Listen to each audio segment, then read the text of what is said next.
우리는 계속해서 예수님께서 재판을 받으시는 그런 장면을 묵상하고 있습니다. 예수님은 재판 내내 아무 말씀도 안 하시고 침묵하고 계십니다.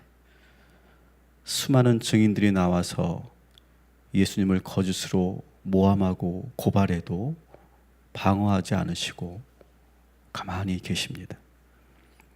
충분히 법정 다툼을 할 수 있지만 바라만 보고 계십니다. 계속 침묵하고 계시니까 가야바가 너는 아무 대답도 없느냐? 이 사람이 너를 치는 증거가 어떠하냐? 이렇게 묻습니다.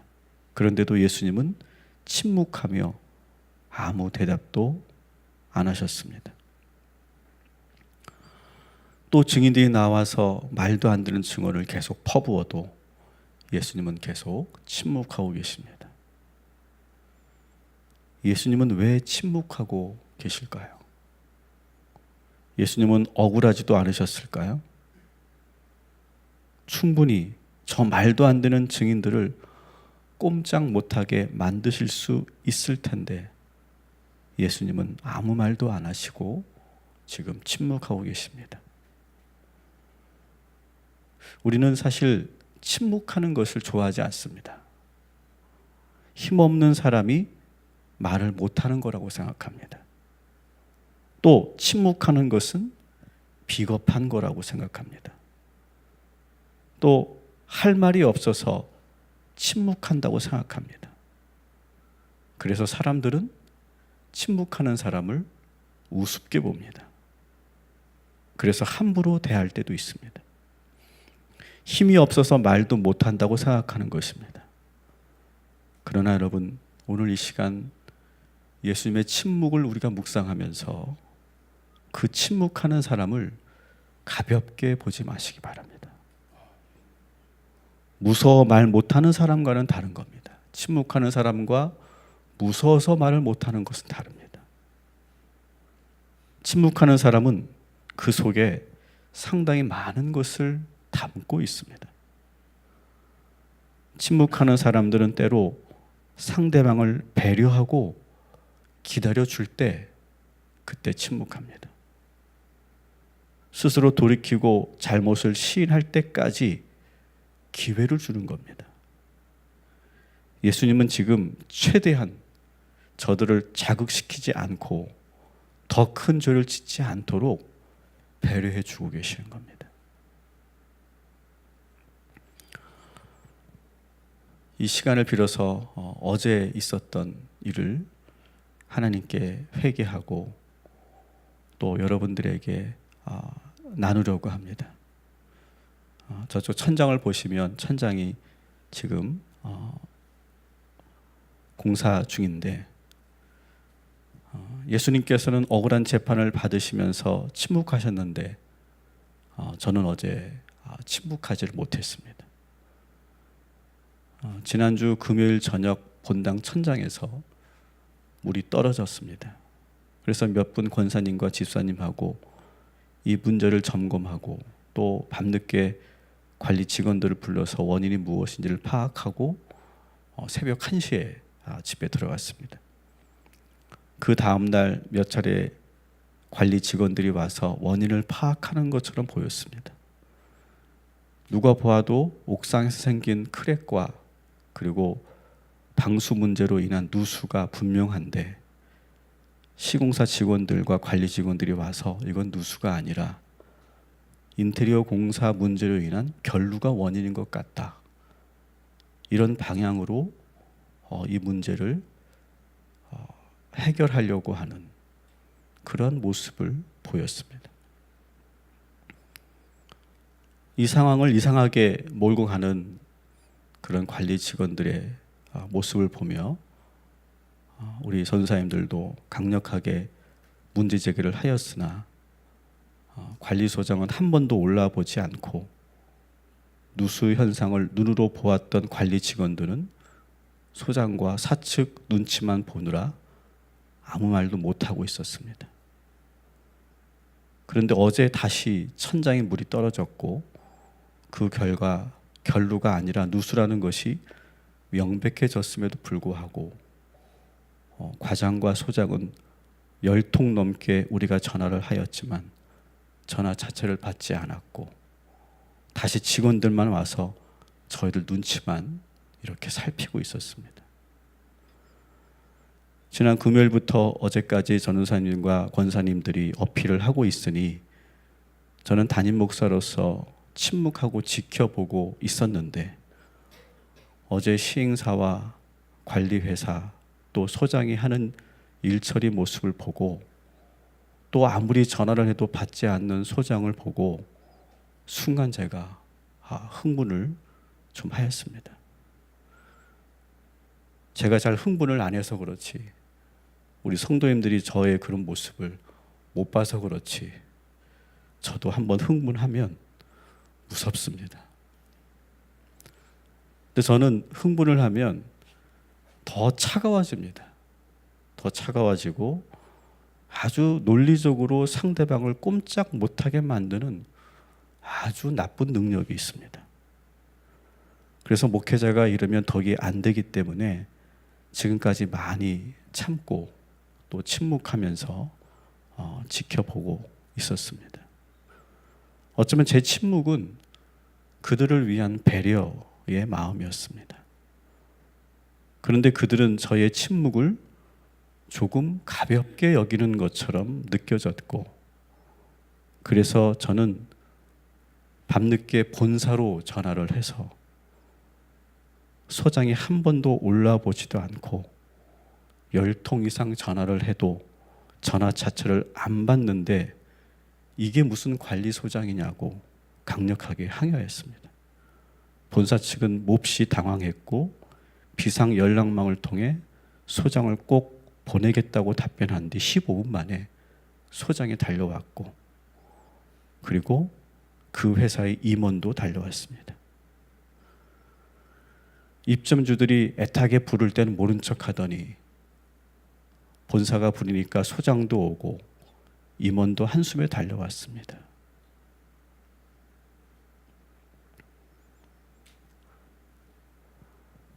하지만 저는 하나님께 회개합니다. 제 성정을 보이지 말아야 하는데 절제하지 못했고 참을 수 없었던 제 모습을 회개합니다.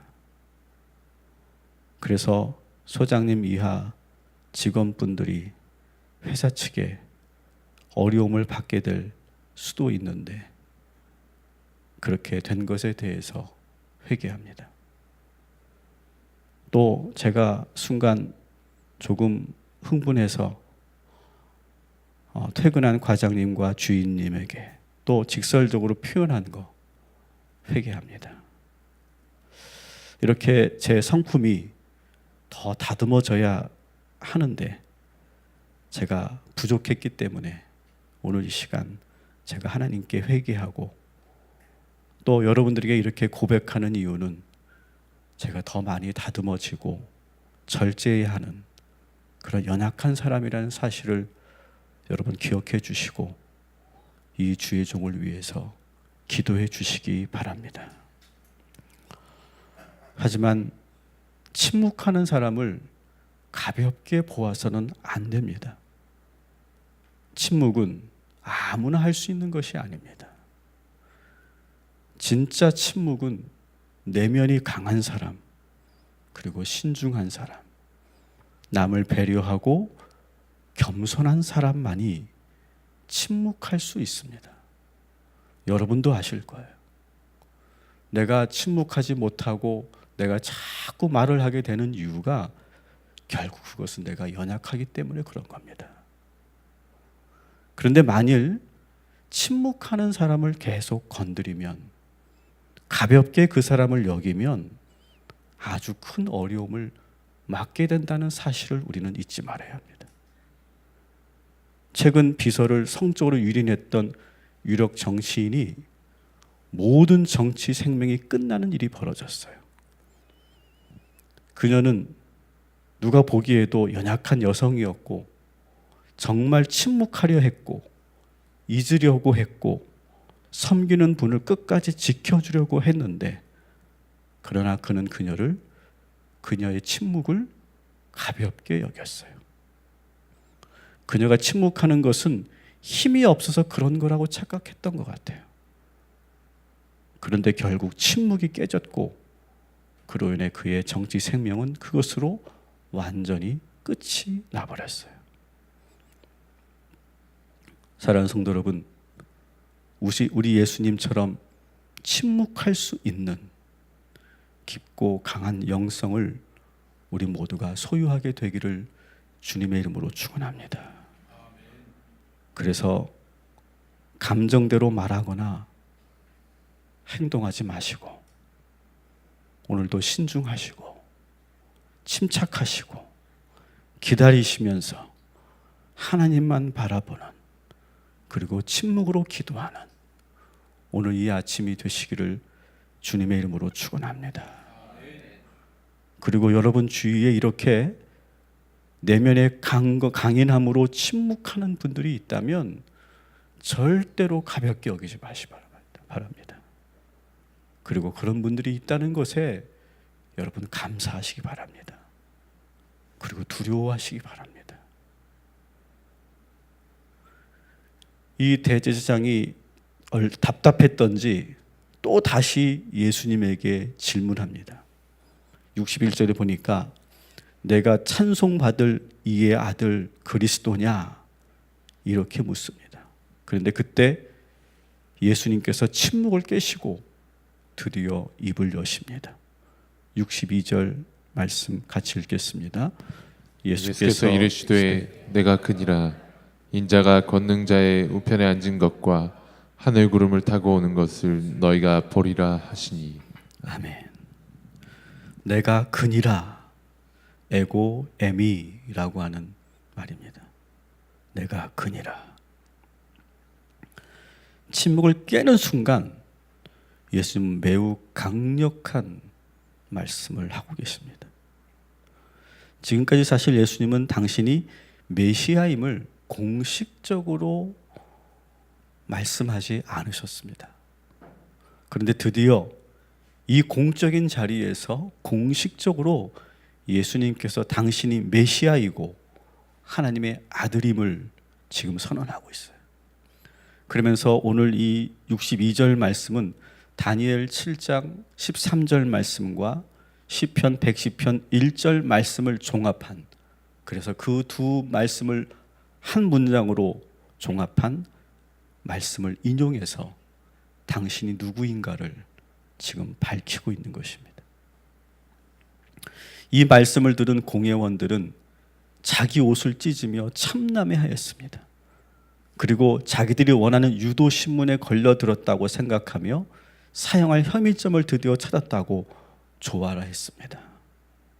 그들이 어떻게 예수님을 대하였는지를 우리 63절, 64절 같이 읽습니다. 대제사장이 자기 옷을 찢으며 이르되 우리가 어찌 더 증인을 요구하리요. 그 신성 모독하는 말을 너희가 들었도다.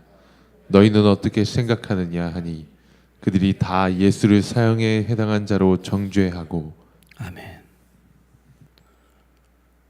그러고 나서 예수님을 조롱하고 모욕하죠. 65절도 있습니다.